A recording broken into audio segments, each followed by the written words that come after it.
Alors, Wyler en Comte David, c'est vraiment une nouvelle mise en perspective du château, de ses collections et puis aussi de ses figures historiques illustres.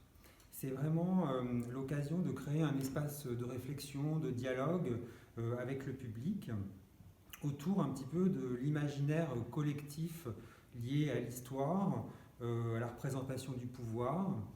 Et pour ce faire, donc, le musée veut engager tout un tas de réflexions, justement, par tout un tas de conférences, en fait, autour de sujets qui peuvent émerger de ce dialogue, en fait, entre les deux œuvres, notamment, bien évidemment, la représentation des groupes minorés de l'histoire de l'art.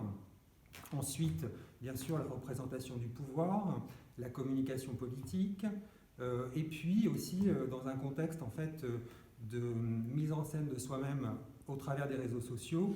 En fait, qu'est-ce que vous faites aussi pour votre personal branding? C'est vraiment une question finalement que tous les visiteurs peuvent se poser en regardant ces deux œuvres l'une en face de l'autre. Il ne faut pas oublier qu'en fait, que dans les deux tableaux, il y a de la mise en scène aussi. Donc en fait, l'idée, c'est vraiment que le visiteur développe aussi un petit peu son esprit critique par rapport à la culture établie, par rapport aux icônes de la culture établie, par rapport au récit de l'histoire, ses héros, ses héroïnes.